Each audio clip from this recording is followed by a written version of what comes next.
What's up guys, LA Gamer here, and today I'm bringing you guys episode 7 of my connected fantasy draft franchise mode on Madden 16 on the PS4. In today's episode we are taking on the Carolina Panthers. As you guys commonly know, this is a fantasy draft franchise, so of course this will not be the same team as usual. We are going to be the Seahawks, as you guys all already know. And let's start this off. We're going to be kicking it off. We're not receiving on this one, so let's kick it away. It looks like we are the home team, so we got the 12th man out there. We all know Seattle is one of those stadiums that's always booming with the crowd. I'm pretty sure noise-wise that this actually is the loudest crowd in the league. So whenever we are at home, we always have that home field advantage because it kind of gets the opposing team's offense and defense out of rhythm. And that's been shown through multiple games for the past few years, how the Seahawks get so loud, the Seahawks fans get so loud that it makes it so the other team can't really even operate correctly. And hopefully our home team or our home crowd can do that today as we take on the Panthers. You see, we are taking on a team that consists of Bortles and a few decent receivers. If I remember correctly, man, I just can't remember right now, but I'm pretty sure they had some nice receivers, some decent receivers. But I think on paper, we are definitely stacked up as the better team. This team shouldn't be as difficult as last week, of course, because we lost, but definitely we don't want to come out here underestimating our opponent, and so of course we're going to do whatever we can to come out here with a win. You see, I'm going to try to do this quick little route to Odell Beckham. That definitely wasn't the right decision to get the first down, and because of that, we are going to have to try to kick the field goal. Luckily, that will go right through the upper edge, and so we will take an early 3-0 lead. No complaints there, considering that they are the team that started off with the ball. But right here, we're about to get a big play. See, Odell's going on the left row. I noticed that he's getting a one-on-one opportunity right now, and there's no way I'm throwing it to anybody else but Odell Beckham when he's getting played the one-on-one coverage. So I'm going to throw it deep to him. Luckily for them, they had a safety playing over the middle, and he was able to track him down and stop us at at the opposing 13-yard line. Right here, actually going to quadruple speed, and basically that's just because, like what sometimes happens, I feel obligated to show you guys these runs just to re-emphasize that Lacy is doing what we need him to do. And luckily he finishes home with the, actually this wasn't him, but luckily we finished off the running game with the touchdown. We actually had our backup running back to finish off that run. But Eddie Lacy had a really nice game this game. I don't show a lot of his runs, but I show a few of them, and I'm pretty sure he finished off this game with close to 120 yards or so. So without a doubt, this was his best game throughout the season. Was right here. We throw over the middle to Odell. Still though, I'm considering trading Lacy, packaging him with a pick, and hopefully getting a guy like LaShawn McCoy, getting a guy like Jamal Charles. Because I know just for me and myself, I'm much better when I have an open field threat and a guy who's faster and more athletic and more of a receiving back rather than a power back. That's something I would like you guys to talk about though, and to tell me what you guys would like to see. Of course, I like Lacy.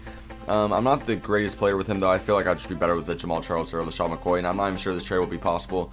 As right here, we get the touchdown with Odell Beckham going over the middle. I'm not even sure that trade will be possible, but if it is, I want to know if you guys think that would be a good move and whether that would be something you guys would want to see. Make sure to comment that down below because it's really important to me, really important to see how we're going to stack up this team for future events. But right here, they're going to throw this ball over the middle. Somehow we had nobody playing on that tight end, and because of that, they are now moving downfield to our 17-yard line.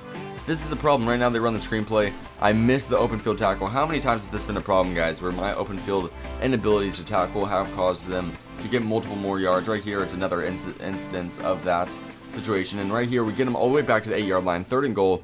But even though it's 3rd and goal at the 8-yard line, they still managed to get the touchdown. We were able to play good defense for 2 of those 3 downs, but if you cannot complete a good defensive possession, then it's just not really worth it. So right there, they're going to end up getting some points on the board, and we are going to only be up 17-7 here. Now, of course, a 10-point lead's nothing to complain about, especially as you can see right here, we actually started off the 3rd quarter with the ball, as we're playing 2-minute quarters. So the 3rd quarter basically has just started, and our first play of the 3rd quarter outside of the kickoff is going to be that quick play over the middle to Ladarius Green. About a minute later right here, you see we're 2nd and 3 at our 44-yard line. Get someone over the middle, once again to Ladarius Green, the same old play, same old type of route, and basically I just like to get him on those quick routes, get him in the open field, because he's so fast, no linebacker's going to catch up to him, so I like to get him on those routes. And then right here, Odell's going to keep up that same momentum, keep up that same pace, and get a over-the-middle pass for himself. So Odell, Ladarius Green, Kevin White, the same old story. Those guys are just completely beasting and feasting. I'm not going to lie though, I was trying to make some new trades. I'm trying to keep this entertaining by switching the team around occasionally. I was going to try to trade for a big name receiver, as right here we get the touchdown with Eddie Lacy running up the middle. It's one of his first touchdowns of the season, honestly. But I wanted to trade for a big name receiver like a T.Y. Hilton or something like that. Wasn't able to get that trade to go through, sadly. I was going to trade away a guy like Emmanuel Sanders because Sanders really hasn't made any impact for me. He's been alright at times, but realistically, the offensive game, or at least the passing game, has obviously revolved around Odell, Ladarius Green, and Kevin White. And I think that's weird because Emmanuel Sanders is supposed to be my 2 receiver, so a little concerned about him. And like I just mentioned, I haven't tried to trade Lacy for any other running backs. So I wanted to make a video and talk to you guys about that and what you think first. And like I said, if you guys comment that you don't think that's a good idea, then I'm not going to do it. So yeah, your guys' input means all the world on that trade. So make sure to comment down below. So right here, you're going to see they're actually get that touchdown, throwing out the quick route. I believe that might have been the tight end, might have been the fullback that they threw it to on that play. Doesn't matter. We're either way going to be only up by 10 points right here. And so right here, we're going to throw it over the middle. I don't know who that is. We actually have some really good depth in our receiving core. We have some guys that are like a 70 overall, but they're really good receivers nonetheless. And when they have to come in for those quick slots, they do a very good job. So right here, this is kind of just the stupidest play I've ever done. Right here, I meant to punt the ball. Somehow I misclicked and chose to do a punt run. I didn't want to waste one of my timeouts under the situation that the game ended up going late. Like they ended up getting close to catching up. And because of that, I don't know, looking back on it, that was just a bad decision. Not using a timeout, not letting the timer go out so I can just punt it anyways. Just a stupid decision for me all around. Don't know what I was thinking right there, and because of that, they're going to get the ball at a good field position, and they're definitely capitalizing on it. You see right at this point, they're at our 20-yard line. We're trying to keep them out of the end zone, trying to keep it at least a 7-point game if they have to settle for a field goal. But sadly, right here, he's looking to the right side, hits up, I believe, his tight end, and whoever that was blocking as a receiver, I believe that was Brandon Marshall. He was able to hold 2 of my defensive players back to allow that player to get the touchdown. So sadly, we are not going to be able to hold a 7-point lead, but at this moment of all moments, we need Eddie Lacy to step up. We need him to get those first downs, and hopefully we can chew out the rest of the clock and not allow the Panthers to have an opportunity to win the game. Right there, we were actually flagged for holding. Luckily, though, since it was 4th and inches, the Panthers decided not to accept the penalty, but I decided to go for it. Why not? I know that was a risky play.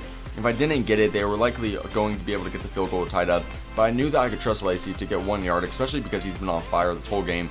And because he got that 1 yard, we're able to walk out here with the victory. We were able to just run out the rest of the clock.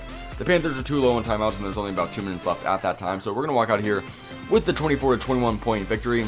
Really close game on this one. I'm really enjoying the close games that have been arising because of my consistent changing of sliders, because of my all-man difficulty, all this stuff. I'm just finding a really nice setting where the games are going to continue to be close, and I really hope you guys are liking that too. It's obvious that there are chances that I'm going to be losing, which could end up ruining our Super Bowl run. So I think it's actually really cool.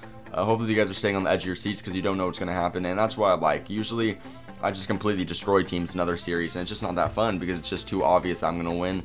And this one, even I'm a little concerned on how I'm going to do because I really want to win the Super Bowl this year. We'll see what happens though. But on another subject, if you guys enjoyed it, please click the like button below. Make sure to comment your opinion of the series and why do you make it more interesting in the comment section below, as well as talking about whether you think I should trade Le'Veon Bell. And make sure to subscribe if you haven't already to stay tuned to this series and other series I have going on this channel. Thank you so much for all your guys' support, and I'll see you guys next time. Peace out.